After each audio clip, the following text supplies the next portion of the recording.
Bill Dixon, leader, Darlington Borough Council. I've never known a consultation draw that many responses, and yeah, I understand partly that's because a lot of people are affected by it. A lot of people don't like what's being proposed, but to be fair, most councillors don't like what's being proposed either. But we as a council have got a duty to not only live within our means, but also to make sure that those most vulnerable in our society are protected. And that's what we've tried to do in this budget. I would say that we have listened. I know people's view of consultation is that if you don't get your way, it's not consultation. But consultation is about conversation, and nobody can say they haven't had a conversation, either with the whole of council through the meetings, the public meeting with me in Cabinet that went on for 8 hours. I've been seeing at least 3 or 4 people every week. I know Nick Wallace has been seeing people. So we have listened and we've changed some of the budget. But I've got to emphasise, as we said at the beginning, it has to come in within that envelope. There is no new money. There is no cavalry coming over the hill. This is the money that we've got, and we've got to make sure that we do our best. And I make no apologies for protecting, at least in part, services like economic development, because that's where we're going to get the jobs for our kids and our grandkids, and I'm not prepared to get rid of that. I'm not prepared to get rid of things like CCTV, because that's public protection. So there are some things, yes, we've stuck to our guns on. And I know some people will not be happy about the library, but the library is moving, not closing. And people need to remember some services are closing. Some of the things that we've managed to save that I'm particularly pleased we found a way through are things like the bridge. They offer a fantastic service to vulnerable people.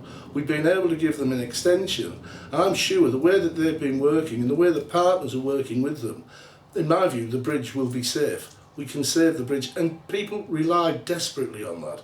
So yeah, we've listened. We listened to people about the anomalies about car parking for the disabled, and we took that straight on board, and that has been enacted. So wherever we can, we have listened. We've listened to parents about the early years. We've taken that out. That needs a lot more work. I'm sure we can find the solutions, and where people work with us, we can find constructive solutions. Yeah, I think, as people know, we've been trying desperately to save Cockett Library because it is used. We know that there are at least one, if not more, local businesses that are prepared to work with volunteers.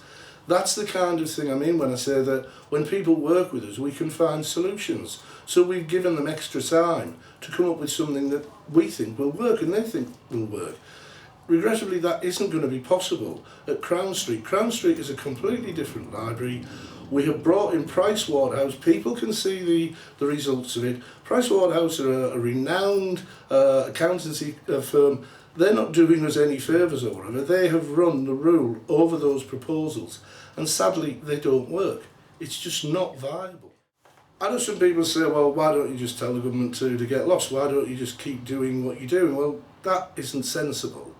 It's not the way that realistic people behave. Yes, I oppose vehemently what the government are doing to local government, but at the end of the day, I have a duty to ensure that this council continues to provide the services that people need, not just like, but actually need. £54 million we spend on adult social care. Those people wouldn't have a life if we just played fast and loose with the budget. And I'm sorry that means some people are losing or having altered some of the services that they like. But we have to protect those services that are life-threatening. We made it plain. I talked to Greg Clark last Friday. The government are in no doubt about our position. I know that Ron Hogg is writing to the Home Secretary about it. We've got a fantastic setup here for community safety. That's under threat like everything else. So yes, we're pushing the government, but in reality, the government will not shift. One of the things that was said in the first public meeting was that surely we should value people more above buildings. And I have to say, yes, I value people above buildings.